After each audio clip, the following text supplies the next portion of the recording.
ਖਾਲਸਾ ਵਾਹਿਗੁਰੂ ਜੀ ਕੀ ਫਤਿਹ। ਪੂਰੀ ਸਿੱਖ ਕੌਮ ਨੂੰ, ਪੂਰੇ ਮੁਸਲਮਾਨ ਕੌਮ ਨੂੰ, ਸਾਰਿਆਂ ਨੂੰ ਬਹੁਤ ਬਹੁਤ ਮੁਬਾਰਕ ਹੋਵੇ। ਸੁਰਿੰਦਰ ਸੂਰੀ ਨਹੀਂ ਮੈਂ ਕਹਾਂਗਾ, ਸੂਅਰ ਕਹਾਂਗਾ। ਅੰਮ੍ਰਿਤਸਰ ਦੇ ਵਿੱਚ ਜਿਹੜੇ ਨੌਜਵਾਨ ਨੇ ਉਹਨੂੰ ਗੋਲੀਆਂ ਮਾਰੀਆਂ, ਮੈਂ ਸਦਕੇ ਜਾਵਾਂ ਉਸ ਆਪਣੇ ਭਰਾ ਦੇ। ਮੈਂ ਸਾਰਿਆਂ ਨੂੰ ਮੁਬਾਰਕਬਾਦ ਦਿੰਦਾ ਕਿ ਇੱਕ ਸੂਅਰ ਚਲਾ ਗਿਆ, ਹੁਣ ਅਗਲੀਆਂ ਸੂਰਾਂ ਨੂੰ ਵੇਖੋ। ਇਹ ਸੂਰਾਂ ਨੇ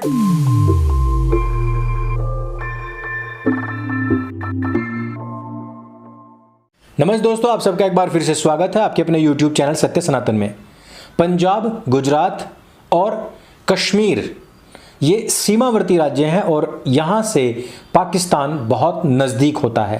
इन राज्यों की सुरक्षा ऐसे हाथों में होनी चाहिए जो कि पाकिस्तान पर नकेल कस सके और जो वहाँ से अक्रॉस बॉर्डर टेररिज्म और नशीले पदार्थों का जो तस्करी होती है उस पर लगाम लगा सके। लेकिन केजरीवाल लगातार ऐसे सीमावर्ती राज्यों की तरफ बढ़ते जा रहे हैं। उनका पूरा फोकस इन्हीं राज्यों की तरफ है, ना कि वो मिड की तरफ दौड़ रहे हैं। इसका कारण ये है कि तस्करी में नंबर 1 और उनके पकड़े जाने वाले जितने भी नेता और मंत्री हैं वो सारे के सारे दिल्ली तक सामान लाने और ले जाने में शायद कुछ प्रॉब्लम्स फील कर रहे हैं। जिस प्रकार से उन्होंने पंजाब को हथियाया है, पंजाब में लगातार हत्याओं का दौर जारी है। जिस प्रकार से सिद्धू मूसेवाला, जिनको कि काफ़ी लंबे समय से हत्या की धमकियां मिल रही थी, उनकी हत्या हो गई। जिस दौरान उनकी हत्या हुई उस दौरान उनकी सुरक्षा काट ली गई थी और यही नहीं, उनके विषय में सारी जानकारियां अखबार न्यूज़पेपर में भी छाप दी गई थी। इसी प्रकार से सुधीर सूरी, जिनको 4 दिन पहले ही जान से मारने की धमकियां मिली थी, जिस समय पर इनकी हत्या की गई उस समय पर हत्यारा इनकी वीडियो बना रहा था और लगातार दनादन इनके ऊपर तकरीबन 5 से 6 गोलियां दागी गई। जो पुलिस उनके पीछे सुरक्षा में खड़ी हुई थी वो जैसे पहले खड़ी थी वैसी की वैसी बाद में खड़ी मिली। यही नहीं, जिस समय पर हत्यारा वहां से भागा पुलिस अपने आप को बचाती हुई या छिपाती हुई नजर आई। अब आप ऐसे में समझ सकते हैं कि अरविंद केजरीवाल किस मॉडल की बात करते हैं, ये किस वाली आज़ादी की बात करते हैं। ये वही पंजाब पुलिस है जो अरविंद केजरीवाल के ऊपर मामूली सी टिप्पणी करने पर भारतीय जनता पार्टी के कार्यकर्ताओं को, नेताओं को गिरफ्तार करने के लिए दिल्ली तक पहुंच गई थी। ये वही पंजाब पुलिस है जो सिद्धू मूसेवाला को बचा नहीं पाई। ये वही पंजाब पुलिस है जो खालिस्तान समर्थक आतंकवादियों के आंदोलनों के दौरान उनको सुरक्षा प्रदान करती है। मुझे तो ये समझ नहीं आ रहा है अभी तक कि अरविंद केजरीवाल ने एक बजट अलग से पुलिस वालों को बॉडीगार्ड्स देने के लिए क्यों पारित नहीं किया है। इन पुलिस वालों को तो अपने खुद के लिए भी कुछ सुरक्षा गार्ड्स रखने चाहिए। अरविंद केजरीवाल गुजरात में आजकल वहां की सुरक्षा मुद्दों को लेकर के, वहां के फ्री के मुद्दे को लेकर के खूब चुनाव प्रचार प्रसार कर रहे हैं। एक आरटीआई के मुताबिक वो लंबे समय से ना दिल्ली गए हैं और ना ही पंजाब का मुख्यमंत्री पंजाब गया है। पंजाब और दिल्ली के मुख्यमंत्री गुजरात में चुनाव प्रचार कर रहे हैं और उनका खुद का जो सीएम कैंडिडेट है वो दारू पी करके मटर गश्ती और घिनौनी हरकतें करता हुआ नजर आया है। ऐसे समय में आप स्वयं देखिए कि जिस समय पर दिल्ली की जनता, उनको आवश्यकता थी कि अरविंद केजरीवाल यहां पर पॉल्यूशन जैसे आतंकवाद से पीछा छुड़ाने में उनकी सहायता करे।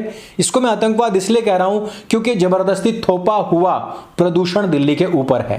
कारण यह है कि आतंकवादी गोली मार करके जान लेता है और ये सांसों के द्वारा चढ़ करके लोगों की हत्या करता है। वैसे तो अरविंद केजरीवाल के इनिशिएटिव्स बहुत कारगर हैं।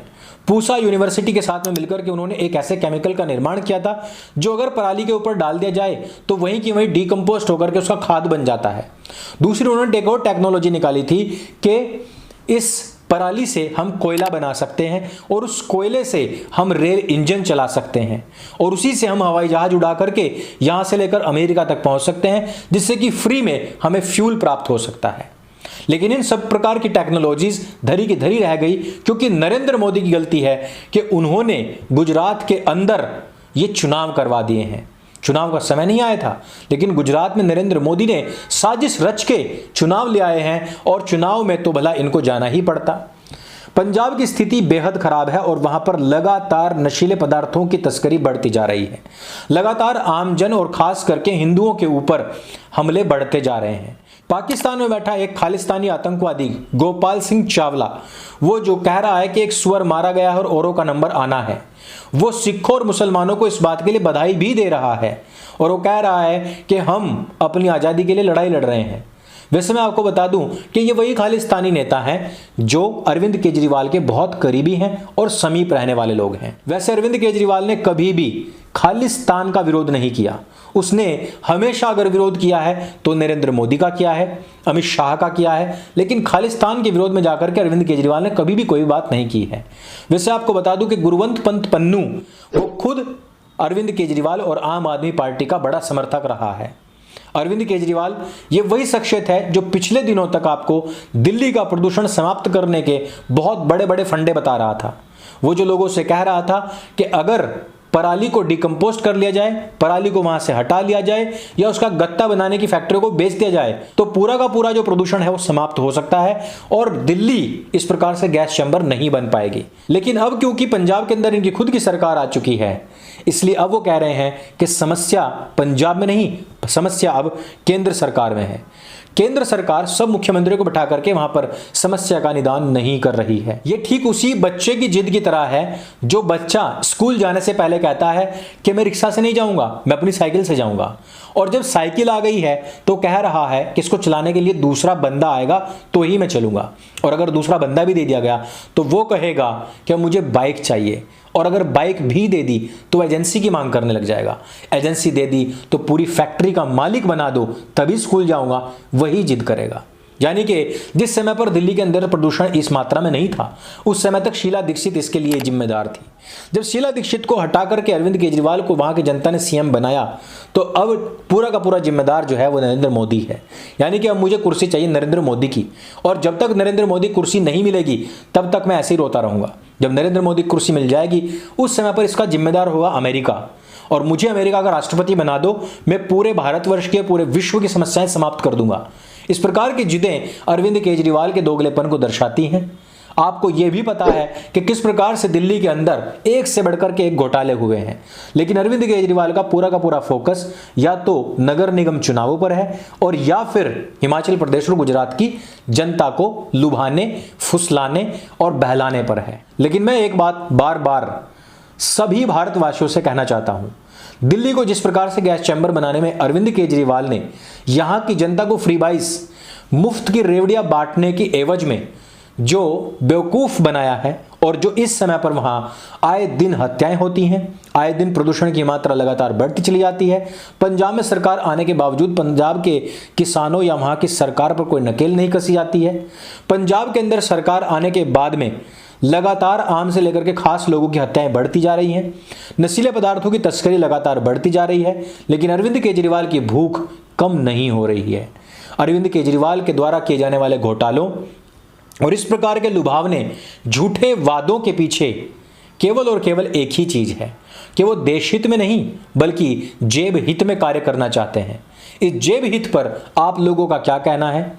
सुधीर सूरी जी की इस हत्या पर आप लोगों का क्या विचार है, क्या कहना है, हमें नीचे कमेंट करके अवश्य बताइएगा। और कौन लोग हैं वो मूर्ख जो अरविंद केजरीवाल को इतना ज्यादा साथ सपोर्ट दे रहे हैं? आज फ्री का गेहूं और चावल खाने वाले जब फ्री में कल गोलियां खाएंगे या जिस प्रकार से दिल्ली के दंगों में खाई भी हैं, उसके बाद क्या वो इसकी भरपाई कर पाएंगे? इस प्रकार के सवाल हमेशा इस तरीके के फ्री का खाने वाले लोगों के सामने मुंह बाए खड़े रहेंगे। इस वीडियो में सिर्फ इतना ही। सुधीर सूरी जी को हमारी ओर से भावभीनी श्रद्धांजलि, और उनके परिवार को ईश्वर इस दुख को झेलने की शक्ति प्रदान करे। लेकिन जो लोग अभी भी जिंदा हैं, जो लोग अभी भी बचे हुए हैं और जो लोग इनको सपोर्ट करने की सोच रहे हैं, उनके लिए भी 2 मिनट का मौन तो बनता ही है। मेरे संग बोले सत्य सनातन वैदिक धर्म की जय। जय हिंद, वंदे मातरम।